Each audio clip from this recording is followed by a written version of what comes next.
Es un tema muy delicado y un tema del cual no se le presta la atención necesaria, la sensibilidad necesaria. Le aprecio mucho al director ejecutivo de la Red por los Derechos de la Infancia en México, Juan Martín Pérez, que me tome esta llamada telefónica. Juan, buen día, gracias por esta llamada. ¿Cómo estás? Muy bien, Luis, gracias por esta oportunidad y precisamente por hacer visible esto que venimos insistiendo, pero que en este mundo adultocéntrico, es decir, pensado desde el mundo adulto, pareciera que los niños y niñas no son importantes y son sin duda los que más están padeciendo el impacto de las decisiones que se toman en torno al COVID. Hay 182,000 personas de manera oficial que han muerto en el país por COVID. Las cifras de subregistro pues marcan una cantidad mucho mayor. Hablamos de 300,000 personas, como es un subregistro, pues obviamente nunca vamos a tener el dato exacto.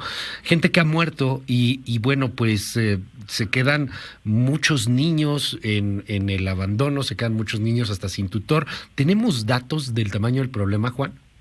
No, lamentablemente no, Luis. Y mira, hemos estado persiguiendo esto desde el año pasado. Después de muchos meses logramos reunión con el sistema DIF nacional, que es la entidad responsable de tener estos padrones. Tenemos que tener presente que además está pendiente el padrón de niños y niñas de mujeres víctimas de feminicidio. Y lo asocio porque esto ya está mandatado y hay acuerdos, no se ha cumplido. Cuando nos reunimos con DIF nacional nos explicaron que tenían dificultades para construir este padrón porque aun cuando son parte de la propia Secretaría de Salud, las áreas de trabajo social de los hospitales lo tienen o de manera artesanal recuperando el dato en libretas y hojitas o literalmente nos lo preguntan. Y esto es muy grave porque al no tener la dimensión tampoco vamos a saber quiénes son los niños, niñas y adolescentes en orfandad, dónde se encuentran y qué necesitan.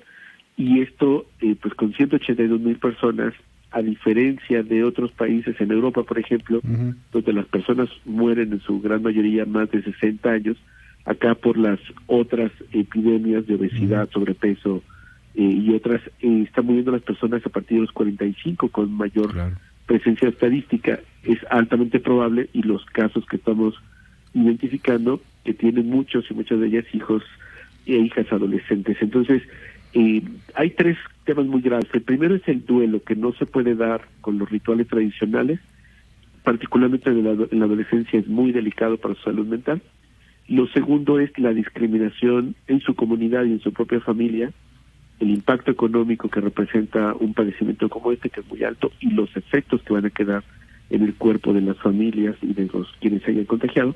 Pero muy grave tiene que ver con el proyecto de futuro, porque se rompe. Y incluso para la posibilidad de mantenerse en un programa o incluso si tuvieran algún tipo de patrimonio, si no está la certeza jurídica, no hay manera ni siquiera de inscribirlos a la escuela. Entonces, aquí hay una gravedad enorme, no solamente la cantidad, sino el que no conozcamos ni qué se está haciendo por parte de la autoridad. ¿Tú conoces casos de lo que ha estado sucediendo? Algunos de vivirlos por la red de los derechos de la infancia, que sabes lo que está ocurriendo. Yo quisiera que nos compartieras, obviamente pues guardando todos los datos, identidades, etcétera, algo de lo que está pasando, porque hay asuntos horribles en donde pues el pequeño pierde al papá, a la mamá, y tampoco tenía un tutor y se queda pues a la deriva de un sistema burocrático que tampoco lo ve con toda la atención necesaria. Sí, mira, lo que hemos encontrado en los diálogos que mantenemos con algunas familias que acompañan a niños es que están siendo, sobre todo las abuelas, quienes están asumiendo las tareas de cuidado. En otros casos hemos observado que es una tía, ¿no?, la hermana de uno de los familiares, de las personas que murieron. Pero lo que sí es una constante en los distintos casos que conocemos directamente es que no han tenido ningún apoyo institucional. Nuestra tarea ha sido tratar de facilitar este puente con la institución, con las instituciones en los programas, pero lamentablemente nuestras capacidades son limitadas en perspectiva de que se requiere voluntad política de las autoridades para no reducirlo a un tema de trámite. Hay un reporte que han estado haciendo periodistas jóvenes sobre cómo toda esta oferta que se está diciendo mediáticamente de que hay muchos apoyos y se va a pagar en los gastos funerarios y demás, en realidad está haciendo simulación. Y puedo usar esa palabra con dureza porque de más de 167,000 solicitudes que ha tenido la Secretaría de Bienestar a través, con recursos, más bien el DIF a través de recursos de bienestar, solo se han otorgado cerca de 37,000, es decir, la gran mayoría se está rechazando con argumentos administrativos porque no hay que perder de vista, y esto es solamente una hipótesis nuestra, que no hay dinero. O no está el dinero donde debe de ocurrir. El sistema DIF en particular, que tiene que apoyar a niños, niñas y adolescentes, en esta administración, en estos 2 años de gobierno federal, ha tenido recortes por más de 34%. Claro. Y esto es gravísimo en un contexto de pandemia. Es cuando más tendríamos que estar invirtiendo en estas instituciones para niños, niñas y adolescentes, no solamente por la orfandad. El abandono escolar, calculamos que hay un abandono de al menos 4 millones de niños y niñas que ya no están continuando estudios, hay un incremento de trabajo infantil, y todo eso cruza pues precisamente por orfandad, por pérdida de trabajo de las personas adultas, sus referentes, y por situaciones de económicas, ¿no?, que tienen que sobrevivir. Y es cuando más necesitamos la asistencia y no los recortes, y sobre todo esta invisibilidad con la que iniciamos la conversación. Te aprecio mucho estos minutos, Juan Martín Pérez García, de la Red por los Derechos de la Infancia, y solo para cerrar, pues ahí está el llamado a las autoridades.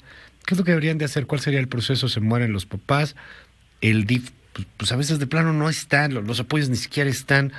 ¿Qué es lo que están haciendo en otros países? ¿Qué deberíamos de hacer aquí?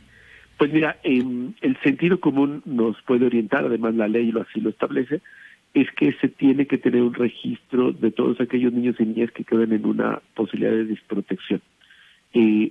Nosotros hemos ofrecido al sistema DIF que acompañamos técnicamente, les podemos asesorar para lograr esto, y esto implicaría literalmente lanzar una gran convocatoria pública para hacer el registro y el padrón, así como lo están haciendo para la vacuna y otros. Se puede hacer exactamente lo mismo para identificar cuántos niños, niñas y adolescentes están en riesgo por orfandad, porque se contagiaron, porque están fuera de la escuela, porque ya están trabajando, y esto nos daría un mapa, no exacto, pero sí un mapa de lo que podría, y a partir de eso hacer la cantidad de niños y niñas en riesgo, y a partir de ellos articular los esfuerzos institucionales.